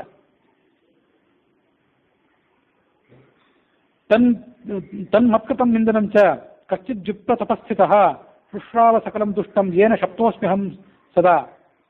ಅಲ್ಲಿ ಮತ್ತೊಬ್ಬ ಬ್ರಾಹ್ಮಣ ಇದ್ದ. ಆ ಪ್ರವಚನ ಹೇಳುವ ಪಂಡಿತ ಏನೋ ಸುಮ್ಮನೆ ಇದ್ದ. ಇನ್ನೊಬ್ಬ ಬ್ರಾಹ್ಮಣ ತಪಸ್ವಿ ಆದವನು ಸುಮ್ಮನೆ ಇರಲಿಲ್ಲ. ಶಾಪ ಕೊಟ್ಬಿಟ್ಟ ಇವನಿಗೆ, ಈ ನಿಂದಕನ ಅಂತ ಬ್ರಾಹ್ಮಣನಿಗೆ. ಕ್ರೂರ ಜಾತಿಯಲ್ಲಿ ಹುಟ್ಟು, ಯಾವಾಗಲೂ ಕರ್ಕಶವಾದಂತಹ ಶಬ್ದ ಮಾಡಿಕೊಂಡಿರು, ಇಂಥ ಪಾಪವನ್ನು ಮಾಡಿದ್ದಕ್ಕಾಗಿ ಮಹಾ ದೊಡ್ಡ ಅರಣ್ಯದಲ್ಲಿ ಇರು. ಮುಂದೆ ಅಲ್ಲಿ ಒಮ್ಮೆ ಚೈತ್ರದಲ್ಲಿ ರಾಮನ ಕೀರ್ತಿಯನ್ನು ಕೇಳಿ ನಿನಗೆ ಈ ದುಷ್ಟ ಶರೀರದ ಪರಿಹಾರ ಆಗಲಿ. ಹೀಗೆ ನಾನು ಸಿಂಹದ ಜಾತಿಯನ್ನು ಜನ್ಮದಲ್ಲಿ ಹುಟ್ಟಿದೆ. ಈಗ ನನಗೆ ಹಿಂದಿನ ಜನ್ಮದ ಸ್ಮರಣೆ ಬಂದಿದೆ, ನೀನು ನನ್ನ ಉದ್ಧಾರ ಮಾಡಬೇಕು. ಆಗ ಈ ಶಂಭು ಕೇಳಿದ ಆನೆಯನ್ನು, ನಿನಗ್ಯಾಕೆ ಆನೆ ಜನ್ಮ ಬಂತು? ಸಚಾಪಿ ಮಾತಂಗವರ ಸಮಸ್ತಂ ವೃತ್ತಂ ನಿಜಂ ಚಾಕಥೆ ಜೀರ್ಣಂ. ತಂದ ಹಿಂದಿನ ಕಥೆಯನ್ನ ಆ ಆನೆಯು ಕೂಡ ಹೇಳಿ ಪ್ರಾರಂಭ ಮಾಡಿತ್ತು. ರಾಮನಾಥಪುರ ಅಂತ ಒಂದು ನಗರ, ಕಾವೇರಿ ನದಿಯ ಉತ್ತರ ತೀರದಲ್ಲಿರುವಂಥದ್ದು. ನಾನು ಬ್ರಾಹ್ಮಣನಾಗಿದ್ದೆ, ಸರ್ವಶಾಸ್ತ್ರ ಪರಾಂಗಮಕ, ಯಾವುದೇ ಶಾಸ್ತ್ರವನ್ನು ಓದ್ತಿದ್ದುದಿಲ್ಲ, ಪರಮ ದುರ್ವೃತ್ತ, ದುಡ್ಡಿತ್ತು ಬೇಕಾದಷ್ಟು, ದುರಹಂಕಾರ, ಪಣ್ಯಸ್ತ್ರೀ ಭೋಗಕಾರಕ, ದುಷ್ಟ ಸ್ತ್ರೀಯರ ಸಹವಾಸ. ಒಬ್ಬ ಬ್ರಾಹ್ಮಣ ನನ್ನನ್ನು ಭೋಜನಕ್ಕಾಗಿ ಕರೆದವೊಮ್ಮೆ. ಇದು ಶ್ರಾದ್ದದ ದಿವಸ ಆಗಿತ್ತು, ಮಧುಮಾಸೆ, ಇದು ಚೈತ್ರ ಮಾಸದ ಸಮಯ ಆಗಿತ್ತು. ಶುಕ್ಲೇಶ್ರೀ ನವಮಿ ದಿನೇ, ಚೈತ್ರ ಮಾಸದ ನವಮಿ ದಿವಸವೇ ಅದು, ರಾಮನ ಜನ್ಮ ದಿವಸವೇ. ಅವನ ಮನೆಯಲ್ಲಿ ನಾನು ಭೋಜನ ಮಾಡಿದೆ. ಮಯಾ ಭುಕ್ತಂ ಸುಹೃದ್ಗೇಹೇ ನವಮ್ಯಾಂ ದ್ವಿಜಸತ್ತಮ ತೇನ ಶಾಪೇನ ಜಾತೋಸ್ಮಿ ಕರಿಜಾತೋ ನ ಸಂಶಯ.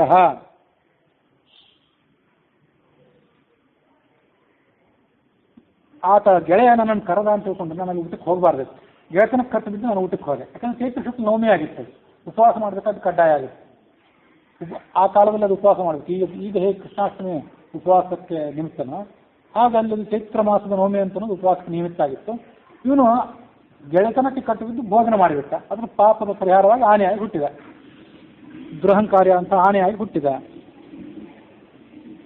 ಇದಾನಿಂ ನಹಿ ಜಾನಾಮಿ ಕೇನ ಪುಣ್ಯೇನ ತೇತ್ರವೈ ಸಂಗತಿಷ್ಠವನೇ ಜಾತ ಸರ್ವೇಶಾಂ ಪರಮಾರ್ಥ ಇರುತ್ತೆ. ಆದರೆ ಆನೆ ಜನ್ಮ ಬಂತು, ನಿನ್ನಂಥ ಪುಣ್ಯಾತ್ಮ ಸಹವಾಸ ಆಯ್ತಲ್ಲ, ಅದ್ಯಾಕೆ ಆಯ್ತು ಗೊತ್ತಿಲ್ಲ, ಮತ್ತೊಂದೇನಾದ್ರೂ ಪುಣ್ಯ ಇದ್ದಿರ್ಬೇಕಲ್ಲ. ಒಂದು ಪಾಪದ ಫಲವಾಗಿ ಆನೆ ಜನ್ಮ ಬಂತು, ಯಾವ ಪುಣ್ಯದ ಫಲವಾಗಿ ನಿನ್ನ ಸಹವಾಸ ಆಯಿತು ಅದು ಗೊತ್ತಿಲ್ಲ. ಆಗ ಇವನು ಹೇಳಿದ, ನೀನೇನು ಪುಣ್ಯ ಮಾಡಿದ್ರೆ ಹೇಳ್ತೇವೆ ಅದನ್ನು ಹೇಳ್ತೀನಿ ಕೇಳು ಅಂದ ಶಂಭು. ಅದೇ ರಾಮನಾಥಪುರದಲ್ಲಿ ಚೈತ್ರ ಮಾಸದ ರಾಮನವಮಿ ದಿವಸ ರಾಮತೀರ್ಥೇ ತ್ವಯಾ ಸ್ನಾತಂ, ಮತ್ತೊಂದು ಬಾರಿ ಅಲ್ಲಿ ರಾಮತೀರ್ಥದಲ್ಲಿ ನೀನು ಸ್ನಾನ ಮಾಡಿದೆ. ಸ್ನಾನ ಮಾಡಿದ್ರಿಂದಾಗಿ ಮತ್ತು ಆ ರಾಮೇಶ್ವರನನ್ನ ದರ್ಶನ ಮಾಡಿದ್ರಿಂದಾಗಿ ಅಂಥ ಒಂದು ಪುಣ್ಯದ ಫಲವಾಗಿ ನಿನಗೆ ನನ್ನನ್ನು ಸಂದರ್ಶನ ಮಾಡುವಂಥ ಒಂದು ಯೋಗ ದೊರೆತಿದೆ. ಇದಾನೇನು ಶೃಣು ಸಿಂಹತ್ವಂ ಶೃಣೋತ್ತು ಚ ಕರಿ ಮಹಾನ್. ಸಿಂಹವೇ, ಆನೆಯೇ, ನೀವಿಬ್ರು ನನ್ನ ಮಾತನ್ನು ಕೇಳಿ. ನಾನು ಈ ವಸಂತ ಋತುವಿನ ಚೈತ್ರ ಮಾಸದಲ್ಲಿ ಅಯೋಧ್ಯಾನಗರದಲ್ಲಿ ಸ್ನಾನ ಮಾಡಿ ಮರಳಿ ಬರುವಾಗ, ಕಾಂಚೀನಗರಕ್ಕೆ ಹೋಗುವಾಗ ನಿಮ್ಮಿಬ್ಬರನ್ನು ಉದ್ಧಾರ ಮಾಡ್ತೇನೆ, ಅದ್ರ ಬಗ್ಗೆ ಸಂದೇಹ ಬೇಡ. ಪರಸ್ತ್ರೀಗಮನ ಮಾಡಿದ್ರಿಂದ, ಮಿತ್ರನನ್ನು ಕೊಂದಿದ್ರ ಮೂಲಕ, ಬ್ರಹ್ಮಹತ್ಯೆಯನ್ನು ಮಾಡಿದ್ರ ಮೂಲಕ, ತಾಯಿಯನ್ನು ನಿಂದನೆ ಮಾಡಿದ್ರ ಮೂಲಕ ಏನೇನು ಪಾಪ ಬರಬೇಕೋ ಆ ಎಲ್ಲ ಪಾಪ ನನಗೆ ಬಂದು ಒದಗಲಿ, ನಿಮ್ಮನ್ನು ಉದ್ಧಾರ ಮಾಡದೇ ಇದ್ರೆ. ನನ್ನ ಬಗ್ಗೆ ಸಂದೇಹ ಬೇಡ, ಸುಳ್ಳು ಆಡ್ತೀನಿ ಅಂತ ಸಂಶಯ ಬೇಡ, ನೀವು ಇಲ್ಲೇ ಇರಿ, ನಾನು ಸ್ನಾನ ಮಾಡಿ ಬರ್ತೀನಿ ಅಂತ ಅವರಿಬ್ಬರಿಗೂ ಆಶ್ವಾಸನೆ ಕೊಟ್ಟ. ಹೀಗೆ ಒಬ್ಬ ರಾಕ್ಷಸ, ಆನೆ, ಸಿಂಹ ಅವಿಷ್ಟರನ್ನು ಆ ಮೂವರನ್ನು ಅಲ್ಲೇ ನಿಲ್ಲಿಸಿದ. ಮುಂದೆ ತಾನು ಆ ಕಡೆ ಸ್ನಾನಕ್ಕಾಗಿ ತೆರಳಿದ. ತನ್ನ ಪತ್ನಿ ಮತ್ತು ಆ ಬೇಡರವನು ಅವರು ಮೂವರನ್ನು ಕರೆದುಕೊಂಡು ಮಾರ್ಗದ ಮೂಲಕವಾಗಿ ಮುಂದೆ ಪ್ರಯಾಣಕ್ಕೆ ಹೊರಟ. ಆ ಪ್ರಯಾಣಕ್ಕೆ ಹೊರಟಾಗ ಆ ದಾರಿಯಲ್ಲಿ ಅವನಿಗೊಬ್ಬನಿಗೆ ಕಾರ್ಪಾಟಿಗೆ ಒಬ್ಬ ತೀರ್ಥಯಾತ್ರಾ ಪ್ರವಾಸಿ ಒಬ್ಬ ಅವನಿಗೆ ಭೇಟಿಯಾದ. ಅವನು ಗಂಗಾ ನದಿ ನೀರನ್ನು 2 ಕುಂಭದಲ್ಲಿ ಇಟ್ಕೊಂಡು ಸಂಚಾರ ಮಾಡ್ತಿದ್ದ. ಅವನು ಬಾಗಿ ಹೋಗಿದ್ದ, ಆ ನೀರಿನಿಂದ ಹೆಗಲ ಮೇಲೆ ಇಟ್ಕೊಂಡು ಬೆನ್ನು ಬಾಗಿತ್ತು. ಇವನು ಅವನನ್ನು ಕೇಳಿದ, ಯಾತಕ್ಕಾಗಿ ನೀರನ್ನು ತೊಗೊಂಡು ಹೋಗ್ತಾ ಇದ್ದಿ, ಎಲ್ಲಿ ತೊಗೊಂಡು ಹೋಗ್ತಾ ಇದ್ದಿ, ನಿನ್ನ ಹಿನ್ನೆಲೆ ಏನು ಅಂತ ಇವನು ಅವನನ್ನು ಕೇಳಿದ. ಆಗ ಕಾರ್ಪಟಿಕ ಉವಾಚ, ಕಾರ್ಪಟಿಕ ಅಂದರೆ ತೀರ್ಥಯಾತ್ರಿ ಅಥವಾ ನೀರಿನ ಹೆಗಲ ಮೇಲೆ ಹೊತ್ಕೊಂಡು ಸಂಚಾರ ಮಾಡುವವರು ಅಂತ ಕೂಡ ಅರ್ಥ ಇದೆ. ಅವನು ಈ ಮುಂದಿನಂತೆ ಉತ್ತರ ಹೇಳಿದ. ಆತ ಏನು ಉತ್ತರ ಹೇಳಿದ ಅಂತ ಅನ್ನೋದನ್ನು ನಾಳೆ ದಿವಸ ಶ್ರವಣ ಮಾಡೋಣ.